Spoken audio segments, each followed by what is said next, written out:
Good morning, Cantor's Capital. Review the weekend trading plan for July 25th, 2026. Just going to hit some of the highlights while I'm on vacation up here in Michigan with family, being grateful. Market is bullish, quiet, in a very tight compound critical state, ready to break in either direction after a recent pullback. Risk C is warning about potential for sharp moves in either direction. We're at 80% ETF2 exposure.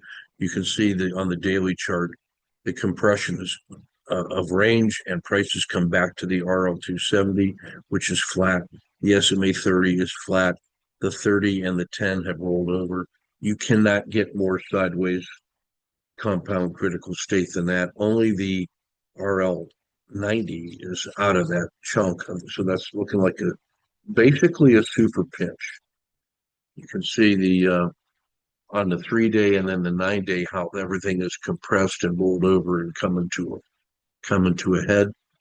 Longer term swings from this price target in here.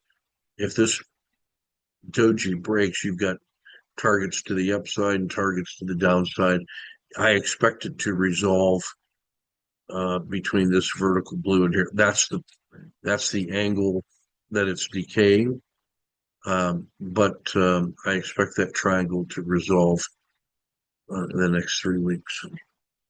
If it does break to the downside, 725 is the target. Here's the daily chart. Yellow zone is the breakout 5 day high, 10 day high. The 5 and 10 day low, we're right hovering on that. If that breaks, it'll come down and test the support levels. If that breaks, it comes down to test 30-day low. So there's a sudden lightning rush to the downside if that all breaks. That's 2 hour charts. Thursday, this Monday, Tuesday, Wednesday, Thursday, grinding up on this buy on dip opportunity, which then collapsed Friday with a new expansion of the war and closed poorly. And that's why the downside is so dangerous. You can see sell-off in tech. The sell-off in treasuries is rising yields and a 5% risk-free rate turns not to be sneezed at. You see energy sectors solid, and the defensive plays like consumer healthcare and industrials are starting to make a move.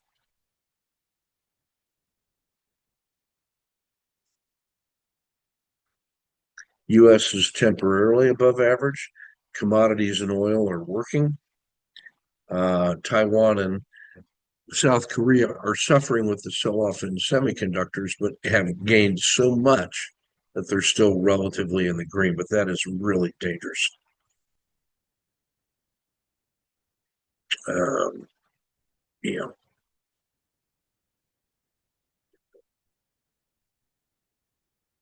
oil's exploration, energy, and bio S&P biotech, green and white is coming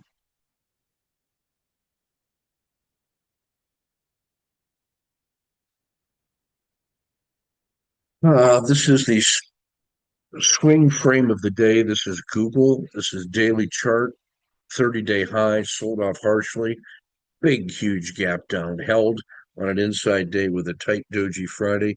A breakout in either direction gives you an amazing move. This is the sorted by the 5 day volatility Z-score in this column here. Volatile and strong, meaning they are 5 day very volatile range and closed in the upper 20% of their 10-day back period. These closed in the bottom 20%. These are the ones that are extremely quiet. This material is closed in the upper 20% of its 10-day range. These all closed poorly. So this gives you a quick look at from among 100 stocks and ETFs that I track, which ones are most postured for 1 day sharp moves. That goes on my daily target list, my prime time targeted trades. And then the ones that are reliably liquid intraday and multiplied by the reliability of their frog quality box gives you this trading value ratio.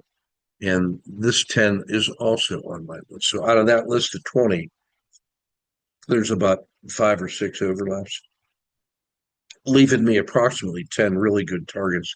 I just noticed that, Alcoa, Tesla are on this list. Oracle has been a big winner for me, as Intel on the downside. So that's where my short-term ideas come from. Sniper trade of the day. This is Oracle.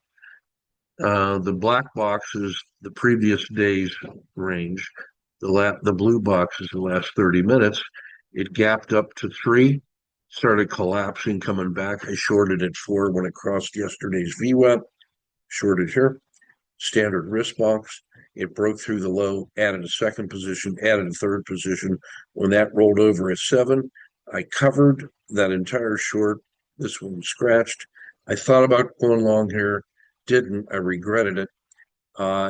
The declining SMA 30 acted as resistance. When it broke below the PSARs, I re-entered short, added a second position, and then covered near the end of the day. Good trading in Oracle. No overnight risk. Just saying. Let's see. That's everything I'm going to cover. All right. Give yourself forgiveness. Give yourself a little more gratitude. Take a look at the material uploaded on Patreon. Gratitude is a proactive choice about how to live with attitude. Be grateful before you have something to specifically give thanks for. Gratitude is a forward-leaning, affirmative energy that surrounds you and squeezes out all the negative consequences and negative self-talk. So keep your risk measured and your powder dry.